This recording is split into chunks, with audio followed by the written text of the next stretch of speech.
Olá, boa tarde, seja muito bem-vindo. Nós estamos ao vivo, agora são 15 horas e 30 minutos pontualmente pelo horário de Brasília. Eu sou o Kleber Werneck e a partir de agora você confere comigo as notícias do Brasil e do mundo nesta edição da tarde do Redação HIT.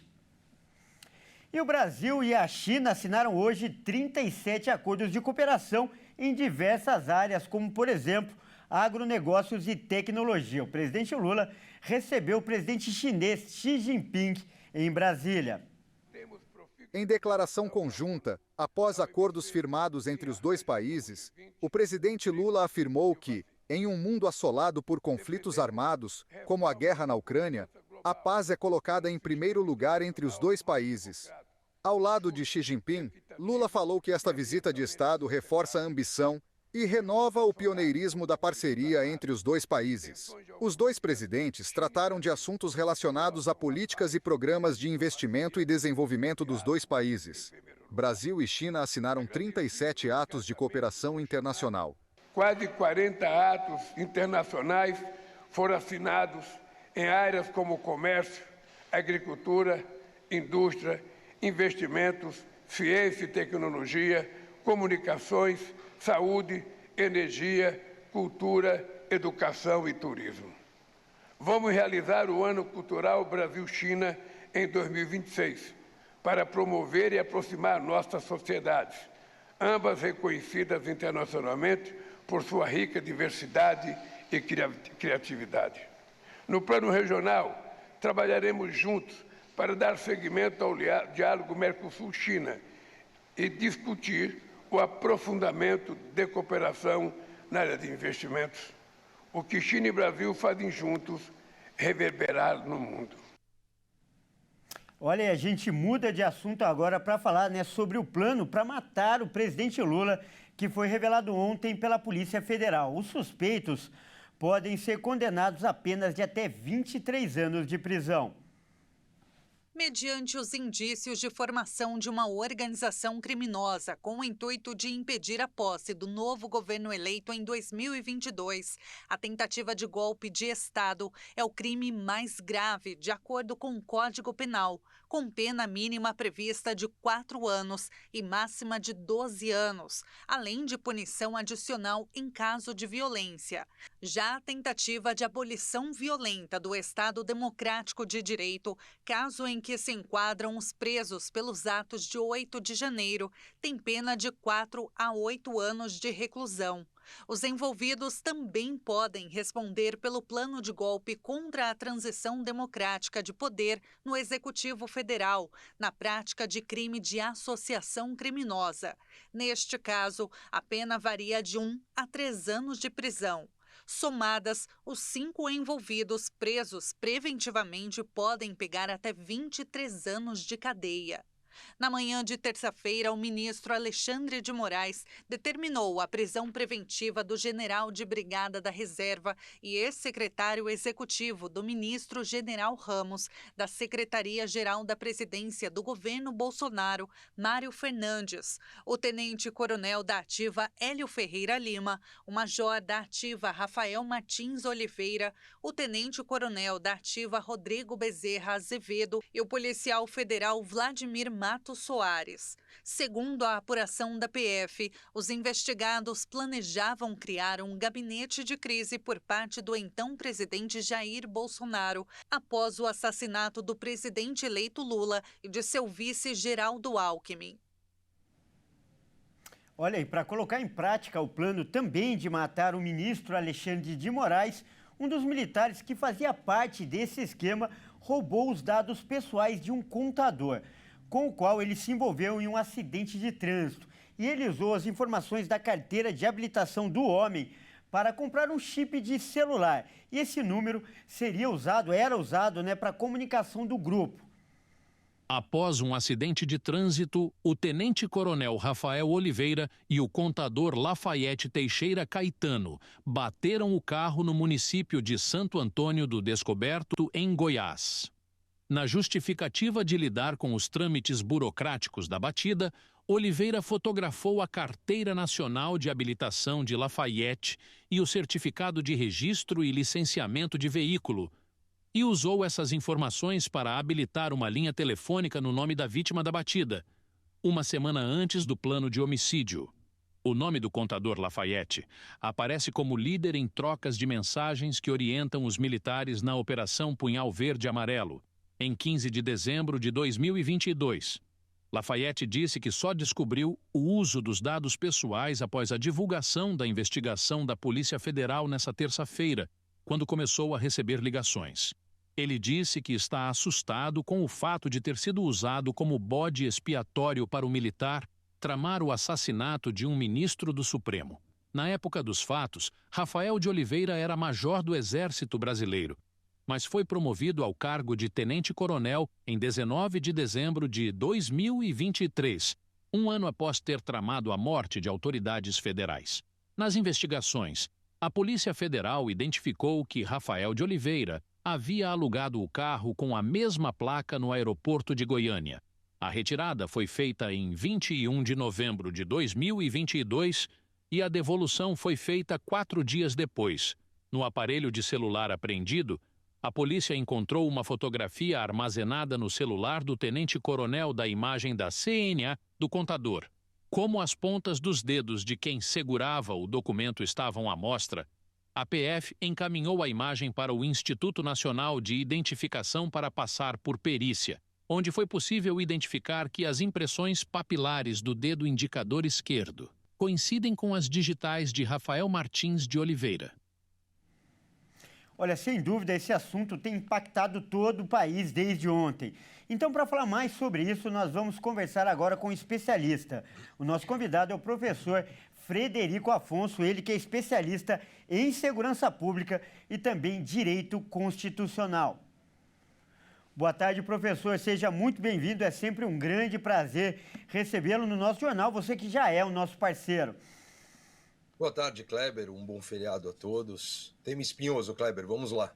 Então, professor, primeiro eu queria conversar, ponderar com você os aspectos jurídicos que envolvem esse caso. A gente acabou de ver aí na reportagem que os acusados podem pegar até 23 anos de prisão. E entre os crimes citados estão aí tentativa de golpe de Estado e também formação ou organização criminosa. Mas chama atenção, não só para mim, mas para muita gente que assiste, que eles não são acusados de tentativa de homicídio, por mais que a polícia tenha descoberto um plano, para matar autoridades. Eu queria que você explicasse isso didática e juridicamente para as pessoas que nos assistem. Kleber, vamos lá. Vou começar primeiro pela parte aí que é mais nova no nosso ordenamento jurídico brasileiro.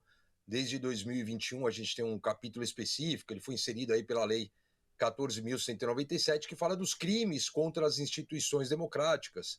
A reportagem bem trouxe os dois tipos, a questão da abolição violenta do Estado Democrático de Direito e de golpe de Estado. Os dois crimes, Kleber, eles têm o que a gente chama no direito de núcleo do tipo, ou o núcleo verbial, que os dois trazem o verbo tentar. Tentar com emprego de violência ou grave ameaça, abolir o Estado Democrático de Direito, impedindo ou restringindo o exercício dos poderes constitucionais, já que a gente teria já uma troca no comando do executivo do país, com eleições já ali consolidadas, e o que tem uma pena aí de 4 a 8 anos de reclusão. E o outro tipo penal, Kleber, também fala em tentar, é que tentar depor, também por meio de violência ou grave ameaça, o governo legitimamente constituído.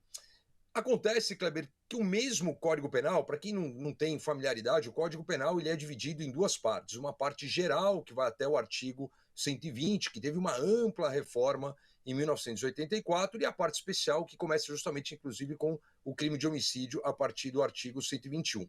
Essa parte geral, Kleber, ela traz as regras gerais. E na regra geral, ou nas regras gerais, lá no artigo 31, tem o que a gente chama de casos de impunibilidade. E fala assim, mais ou menos assim, O ajuste, a determinação ou a instigação e o auxílio, salvo disposição constitucional, salvo disposição expressa em contrário, não são puníveis se o crime não chega, pelo menos, a ser tentado. Então, vamos voltar. Eu tenho dois tipos penais que trazem tentar. Eu tenho uma regra geral que fala que não existe punibilidade em ato preparatório. Então, assim, de uma forma bem imaginativa, Kleber. Estamos aqui nós dois conversando e eu falo assim, nossa, Kleber, eu acho que eu vou matar meu chefe. Isso não é crime, né? Dentro de um devido processo legal que eu conheço, eu tenho quase 30 anos de formado, eu tenho 25 anos no magistério, e não é ser arrogante e falar assim, olha, o Supremo está errado, ou a Polícia Federal está errada. É interessante quando a gente tem como referência o caso lá na aclimação da escola base, ocorrido em 1994, que muda o paradigma do jornalismo brasileiro, né? Sempre, olha, segundo as minhas fontes, não, hoje a gente já põe, né? Capa do jornal Estado de São Paulo hoje, segundo a PF, a reportagem aqui na RIT, segundo a PF. Então a PF aponta essa questão, inclusive aí com mandados de prisão executados. Eu, Kleber, particularmente, olha, estou muito tempo nisso. Me parece um plano muito mambebe, me parece... Eu volto na minha infância aos domingos, 19 horas, assistindo os Trapalhões. Pelo que foi narrado na imprensa, eu não tenho os autos, né?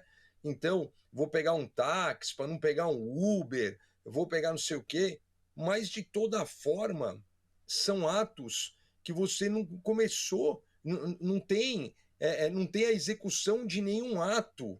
Então, assim, eu entendo que não há crime algum, mas também confesso que de um tempo para cá está difícil da gente tentar entender algumas questões que envolvem o que eu posso chamar de direito processual constitucional e direito processual penal. Então, sobre essa questão dos dois tipos penais novos atentando contra o Estado democrático, o que eu tenho para te falar é isso. Sobre o homicídio, eu não tenho nenhum ato preparatório, eu não tenho nenhuma execução do ato, né, em si. Né, o ato preparatório, então, comprou uma arma, comprou um explosivo, mas não usou, não foi. Eu não tenho a tentativa de fato. Então, entendo, sustento que os comportamentos, criminalmente falando, são atípicos, né? Nessa análise preliminar, Kleber, então, sobre os tipos penais aí sugeridos pela investigação da Polícia Federal. Olha, é uma questão muito polêmica e com certeza muito importante você trazer esse entendimento jurídico. E agora eu peço então que você fale do aspecto institucional. Afinal, são graves denúncias e são prisões de pessoas ali que ocupavam cargos de alto escalão dentro das Forças Armadas. De que forma, então, esse episódio pode ter impacto nas Forças Armadas, especialmente no Exército, melhor dizendo, e para o próprio governo? Você acredita que pode haver mudanças, por exemplo, na estrutura dessas instituições? Lembrando também que esses oficiais que são acusados, eles fazem parte de um grupo de elite dentro do Exército. Bom, Kleber, eu parto da premissa seguinte. Primeiro, o tempo rege o ato, né? Então, o ato ali de reunião, o ato de discussão dessas questões, possíveis documentos encontrados, são oriundos de um governo anterior, sob o comando de outro general, né, como comandante do Exército Brasileiro. Então, não macula nada o comando dele, tá? Em relação às altas patentes, inclusive a reportagem mostra, olha, a época, ele ainda era major, ele foi promovido a tenente-coronel. Às vezes a nossa audiência pode pensar assim, nossa, mas promoveram aqui esse oficial. Existe uma coisa chamada almanaque de oficiais há um tempo, né, por antiguidade ou por merecimento, que chegaria à vez dele, ele não respondendo nenhum processo que impedisse essa promoção, ele seria, sim, promovido como foi a tenente-coronel. É claro, Kleber, que existe no que a gente chama, principalmente no direito público e no direito administrativo, mais especificamente, o princípio da boa aparência, né? Não basta ser legal, não basta ser eficiente, você tem que ter ali uma boa aparência. Eu não vou falar que isso vai macular a imagem do Exército Brasileiro, porque você tem um efetivo, um contingente gigante, e você tem aí ações pontuais de 2, 3. A gente tem que saber dissociar o órgão, a instituição que tem um grande legado à sociedade brasileira, do que a ação, partindo da premissa sempre, Kleber, do princípio da presunção de inocência. sempre, até que se prove em contrário, em definitivo, como a gente chama no direito com trânsito e julgado, todos são inocentes, mesmo preso, né? Está preso por uma ordem judicial, está sendo investigado, mas só perde sua condição de inocência devidamente julgado e com o término do processo em definitivo. Mas voltando, né, não vai macular, são ações pontuais, não foi o Exército Brasileiro, né? Então, foi 1, 2, 3 oficiais que compõem ali, não está seguindo nenhuma, se houve isso, não está seguindo nenhuma ordem legal, porque se há uma ordem, partindo da premissa do que tem da investigação da Polícia Federal, se houve alguma ordem nesse sentido, seria uma ordem manifestamente ilegal. Tá certo, então. Professor, eu peço que você continue conosco para acompanhar agora essa outra reportagem. Nós vamos mostrar agora, em detalhes, tudo o que teria acontecido no dia planejado para matar as autoridades. Isso, claro, segundo os relatos feitos pela Polícia Federal. Vamos ver, então, onde estavam, por exemplo, o Lula, o Alckmin e o Moraes, que seriam os alvos desses crimes. Vamos ver. Dia 15 de dezembro de 2022 era a data que a organização criminosa planejava matar o presidente Lula, o vice-presidente Geraldo Alckmin e o ministro do Supremo Tribunal Federal, Alexandre de Moraes. Na manhã do dia planejado, o presidente Lula esteve em agenda no centro da cidade de São Paulo. Ele participava da 9ª edição da Expo Catadores, evento promovido por catadores de materiais recicláveis, também conhecido como o Natal dos Catadores. O ministro da Fazenda, Fernando Haddad, também estava presente. Lula assumiria a presidência da República 2 semanas depois. Em 1º de janeiro de 2023, já o vice-presidente, Geraldo Alckmin, estava em Brasília na data em que seria a ação criminosa. Junto com governadores, ele participou de um encontro da Organização das Nações Unidas para a Educação, a Ciência e a Cultura e pela ONG Todos pela Educação. A reunião contou com a presença de 8 governadores eleitos e 9 vice-governadores, além do ex-ministro da Educação, Henrique Paim. O objetivo era debater ações e estabelecer um compromisso coletivo para tratar a educação básica no Brasil. Na época, o então presidente do Tribunal Superior Eleitoral, Alexandre de Moraes, comandou uma sessão da corte naquela data. Ele também participou de uma audiência em que recebeu o Prêmio Transparência e Fiscalização Pública 2022. De acordo com a PF, o ministro passou a ser monitorado pela organização criminosa após uma reunião na casa do general e ex-ministro da Defesa, Walter Braga Neto, que foi candidato a vice na chapa do ex-presidente Jair Bolsonaro na eleição daquele ano. Olha aí, nós vamos voltar agora a conversar com o professor Frederico Afonso para falar mais sobre esse caso. Professor, a gente viu aí detalhes, né, de como as pessoas, as autoridades passaram os dias, passaram aquele dia, né, o suposto dia planejado para o ataque e também os relatos feitos pela investigação da Polícia Federal. Mas não ficou claro em tudo isso o porquê esse grupo teria desistido, não teria levado a cabo esse plano de ataque. Qual é a sua avaliação? Se tudo isso que a gente viu aí aconteceu, por que então a desistência? Por que esse plano não foi colocado em prática? Bom, Kleber, já que você me trouxe a questão da desistência, eu vou fazer mais um comentário jurídico, só fazendo um complemento, já que você trouxe a questão da desistência, né? Quando a gente fala em tentativa, é preciso ter o início da execução, mesmo quando se inicia a execução. Lembrando que não foi o caso, não ocorreu no caso concreto, né? O que a gente chama de desistência voluntária, ela descaracterizaria a tentativa, né? Então houve a desistência. Difícil apontar, né, Kleber, o que, partindo da premissa, eu tenho uma dificuldade enorme, Kleber, de acreditar em toda essa questão, e não é pegar um lado A, pegar um lado B. Eu gosto sempre de falar para os meus alunos, nas minhas palestras, falar assim, olha a cor dos meus cabelos, né? Tô grisalho, já não é de hoje. É uma frase que a gente fala no meio da ciência policial, não da segurança pública, Kleber. que a cereja não combina com o bolo, né? A gente vive não hoje só no Brasil, mas no mundo todo, uma guerra de narrativas muito grande, ou como as pessoas gostam de falar coloquialmente, cortina de fumaça.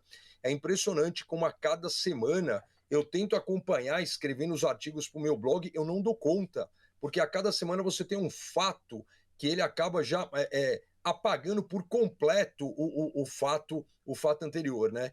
Antigamente, bem antigamente, e aqui não é uma piada, mas uma derrota da seleção brasileira num domingo, ou uma derrota dos dois times com torcidas mais populares do país, seja o Flamengo, seja o Corinthians, já atrapalharia as notícias da segunda-feira, né? Obviamente que isso mudou. A gente tem um cenário de cortina de narrativa muito grande. Então, assim, se tudo isso narrado pela imprensa for verdade, olha, mas é uma falta realmente de qualquer tipo de coerência, né?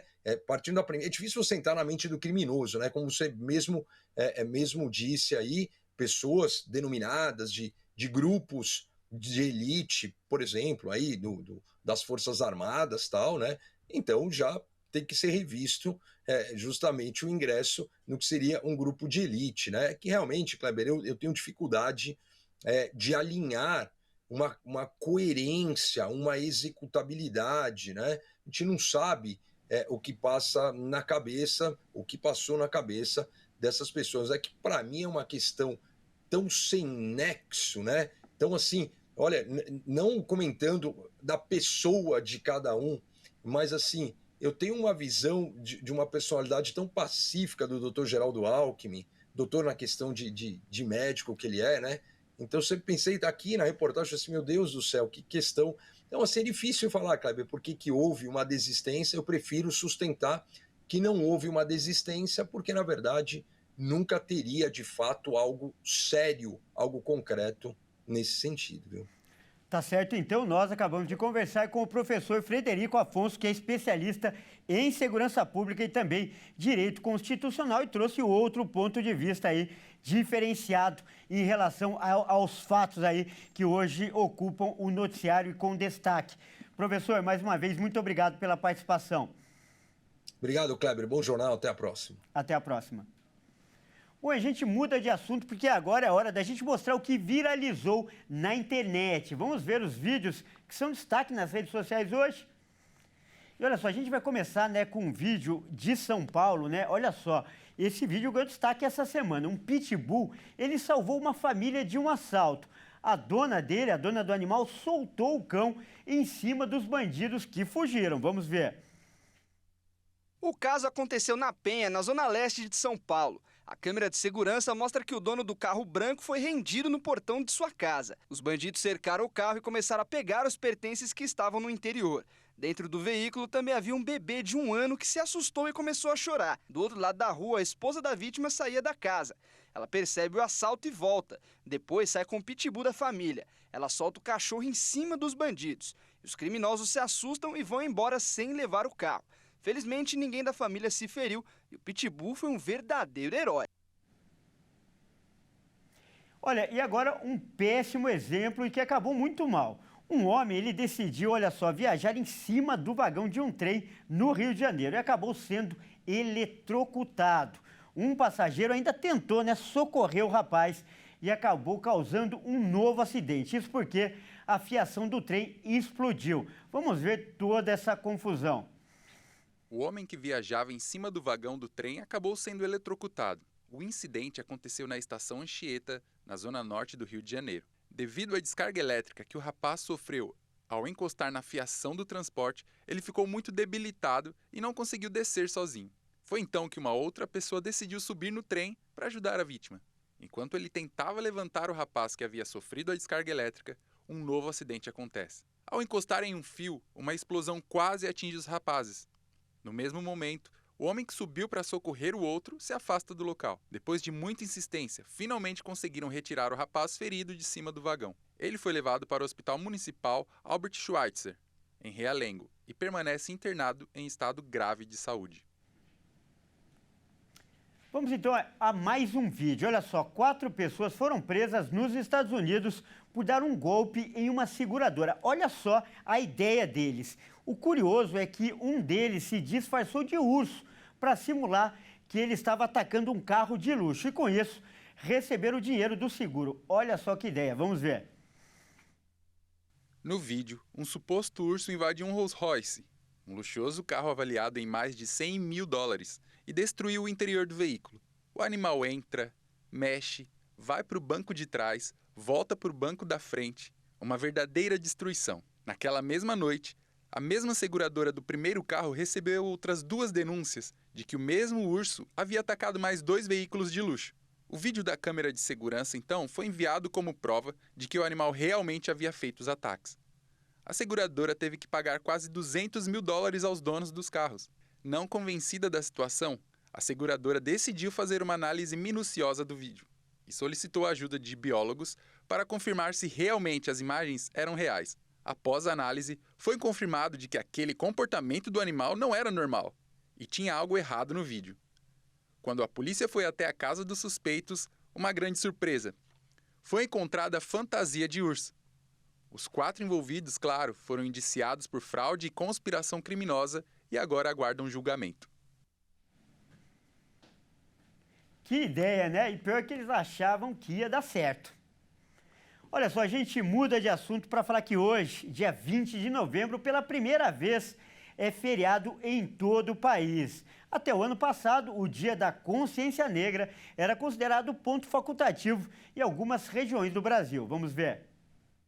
O Dia Nacional de Zumbi e da Consciência Negra é celebrado como feriado nacional pela primeira vez neste ano.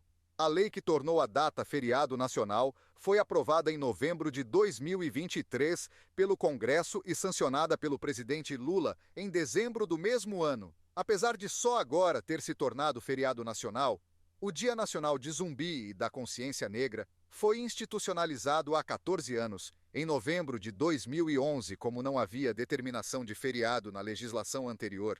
A dispensa do trabalho dependia de regulamentação estadual ou municipal.